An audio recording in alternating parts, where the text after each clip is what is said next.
Olá e bem-vindos a mais uma conversa. Olá, é um prazer estar aqui novamente convosco. Estamos no Fotografar a Direito, já sabem, é o espaço onde tentamos simplificar aqui as questões legais da fotografia. Eu sou a vossa perspectiva mais prática, mais do terreno.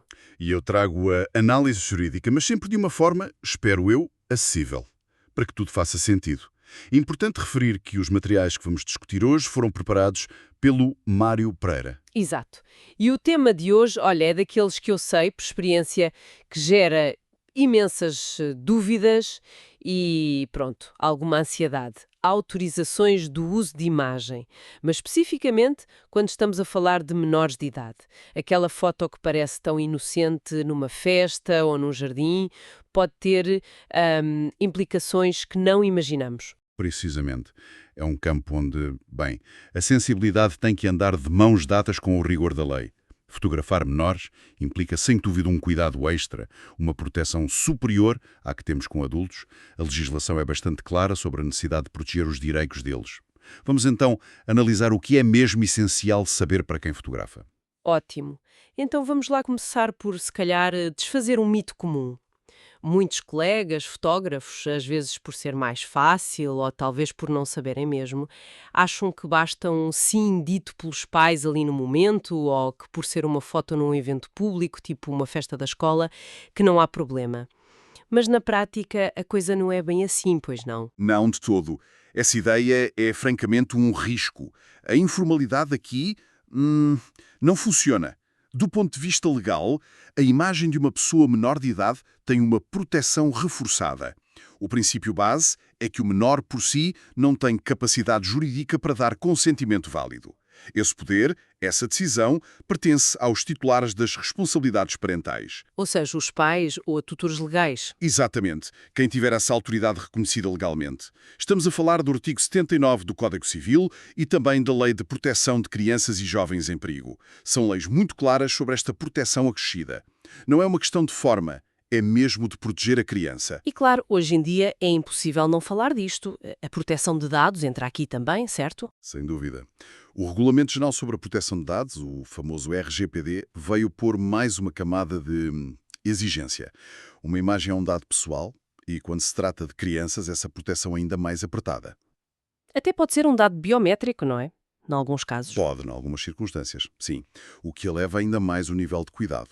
Portanto, não basta ter o consentimento, é fundamental saber como é que o obtemos de forma, informada e, sobretudo, como é que o documentamos.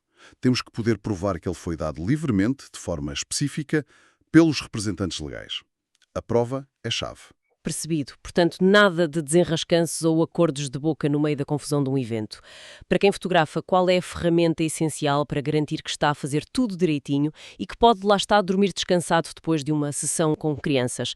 Falamos de um papel, de um documento formal? É isso? É indispensável. A solução é mesmo um documento escrito, detalhado e específico para a situação. Uma minuta de autorização de uso de imagem de menor de idade, bem redigida, é a peça central para a segurança jurídica de toda a gente. E, reforço, tem de ser mais completa, mais cuidadosa do que a que usamos para adultos. Mais cuidadosa como? O que é que faz esta autorização ser diferente? Quais são aqueles pontos mesmo críticos que não podem faltar para ela ser válida e proteger toda a gente envolvida? Vamos então ver esses pilares de forma prática. Primeiro, a identificação rigorosa. Temos que saber exatamente quem é quem. Identificar bem os pais ou tutores, nome completo, NIF, morada, contactos e qual a relação com a criança. E verificar os documentos, imagino. Sim, é uma ótima prática confirmar esses dados com os documentos de identificação. Depois, claro, identificar bem o menor, nome completo, data de nascimento e, obviamente, quem fotografa, seja o fotógrafo individualmente ou a empresa. Transparência total. Segundo pilar, o consentimento tem de ser explícito e informado. Não é só um sim. O documento tem que dizer de forma clara que os pais ou tutores autorizam a captação e o uso das imagens e que o fazem de forma livre, depois de serem bem informados. E mais, tem que dizer para quê. Especificar mesmo o projeto. Exatamente. Que tipo de sessão, quando, onde, qual a finalidade principal. Por exemplo, sessão para portfólio pessoal ou fotos para a campanha X da marca Y. Quanto mais específico, mais seguro para todos. Certo, a especificidade parece fundamental. E quanto aos sítios onde as fotos podem aparecer? Isso também tem que estar lá, porque hoje uma foto vai parar a tantos lados, redes sociais, websites. Crucial, absolutamente crucial. Terceiro pilar, definir bem os fins e os meios de utilização. Onde é que as imagens podem ser usadas? A autorização deve listar portfólio, físico, digital, redes sociais profissionais, concursos de fotografia, publicações editoriais ligadas ao trabalho do fotógrafo, materiais promocionais do próprio fotógrafo. E a venda das fotos? Sim, pode prever a venda de cópias enquanto obra artística.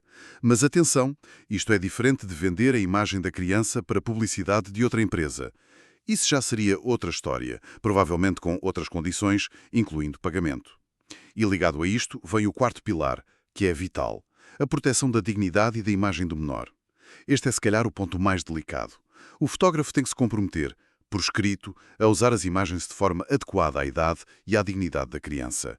Proteger a privacidade, a honra, o bom nome e, acima de tudo, garantir que as fotos nunca vão ser usadas em contextos exploratórios, ofensivos, ilegais ou que prejudiquem a criança.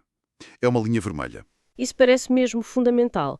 Dá segurança à criança, claro, mas também ao fotógrafo para evitar chatices depois. E a questão do dinheiro? Normalmente estas autorizações são gratuitas, certo? Regra geral, sim. O quinto pilar costuma ser a gratuidade e não exclusividade. Diz-se que a autorização é dada de graça, sem pagamento, e que não é exclusiva, os pais podem autorizar outros fotógrafos. Claro que se for um trabalho de modelo pago, esta cláusula tem que ser diferente e refletir o acordo comercial. E os pais têm alguma palavra a dizer sobre as fotos que vão mesmo ser usadas? Imagino que queiram ver antes para ter a certeza que está tudo bem. E têm todo o direito, especialmente com menores. É o sexto pilar, o direito de aprovação prévia e veto. A autorização deve dizer claramente que os pais podem ver as fotos finais antes de serem publicadas e, mais importante, podem dizer não a imagens que achem que podem prejudicar a criança. Convém até definir um prazo para os pais darem essa resposta. Ignorar isto é um erro grave. Faz todo o sentido. Dá mais confiança ao processo. E como é que o tal regulamento geral sobre a proteção de dados entra formalmente no papel? Sétimo pilar. A conformidade com a proteção de dados. A autorização tem que mencionar o RGPD, Regulamento EE 2016-679 e a nossa lei, a Lei 58/2019. Tem que dizer que a imagem é um dado pessoal que vai ser tratado em segurança, só para aquilo que foi autorizado e pelo tempo necessário. E tem que informar os pais dos direitos deles, acesso, retificação, apagamento e como podem exercê-los, talvez remetendo para uma política de privacidade mais completa. Mas a linguagem aqui deve ser simples. Parece muito completo, sim, cobre muitos cenários. Mas imagina que, passado uns tempos, os pais mudam de ideias ou acontece alguma coisa. Podem anular a autorização? Podem, e o documento tem que prever isso. Oitavo pilar. A revogabilidade. A autorização deve dizer que os pais podem revogar o consentimento para usos futuros. Normalmente, avisam por escrito com alguma antecedência, tipo 30 dias. Geralmente isto não afeta o que já foi feito ou publicado e que não dá para tirar, como um livro já impresso. Mas, e isto é muito importante, o interesse da criança vem sempre primeiro. Mesmo para coisas já publicadas, se o uso se tornar prejudicial, o direito à proteção da criança tem que prevalecer. É o espírito do artigo 79 do Código Civil. E, finalmente, o nono pilar, mais técnico. Lei aplicável e foro. Qual a lei que rege o acordo? A portuguesa. E qual o tribunal competente se houver problemas? Realmente é muita coisa a ter em conta. Mas parece-me que assim ficamos com uma base muito sólida. Tenho outra dúvida. A idade da criança faz diferença. Quer dizer, fotografar um adolescente de, sei lá, 15 ou 16 anos que já percebe as coisas é igual a fotografar uma criança de 5? É uma ótima pergunta. Legalmente, quem assina e dá o consentimento válido são sempre os representantes legais. O menor não tem essa capacidade jurídica total. Mas há uma boa prática, especialmente a partir dos 13 anos, que é uma idade relevante para o RGPD em certos contextos digitais. A partir daí, é muito aconselhável que o próprio adolescente também assine, ou pelo menos que deixe uma nota escrita a dizer que sabe das condições e percebeu como a imagem dele vai ser usada. Interessante. Atenção, isto não lhe dá poder de decisão sobre o contrato, continua a ser dos pais, mas mostra respeito pela autonomia dele e garante que foi informado. É uma questão de transparência. Mantendo a segurança jurídica com a assinatura dos pais. Agora, Vamos aos cenários mais caóticos. Estava aqui a pensar. Imagina uma festa de anos, com 20 ou 30 crianças a correr por todo o lado. Ou um evento da escola, um torneio. Gerir estas autorizações individuais, detalhadas para cada um, parece um pesadelo logístico para o fotógrafo. Como é que se faz na prática? Esse é, sem dúvida, o grande desafio prático. A teoria é uma coisa, a implementação em eventos com muita gente, especialmente menores, é outra. Nesses casos, muitas crianças, ambiente muito dinâmico, talvez um risco menor, dependendo do uso final das fotos, se é só para um álbum interno da escola, por exemplo.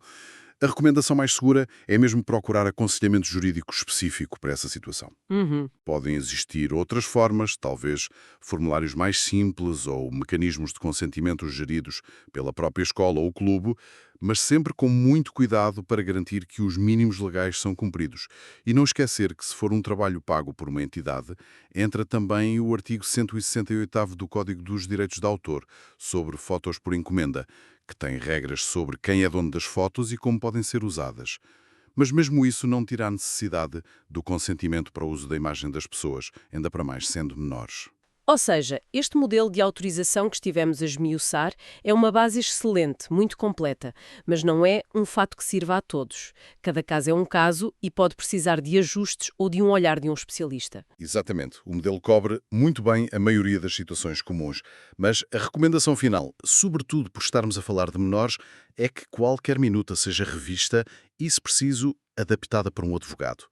Só um profissional pode garantir que aquele documento específico está perfeito para aquela situação concreta, protegendo ao máximo toda a gente, o fotógrafo, os pais e, claro, acima de tudo, o menor. E com estas notas tão importantes, tão claras, acho que chegamos ao fim da nossa análise de hoje. Sim, esperemos que esta exploração mais detalhada sobre a autorização de uso de imagem de menores tenha sido útil, que traga mais segurança para quem fotografa. E talvez fique aqui uma reflexão para além do papel, que é essencial, claro, ter o documento certo. Mas no dia a dia, nas escolhas que fazemos sobre que fotos usar, como as usamos, como é que garantimos que o superior interesse e a dignidade da criança são mesmo a nossa bússola principal? É uma excelente pergunta que nos leva do legal para o ético. Mantenham essa curiosidade bem viva.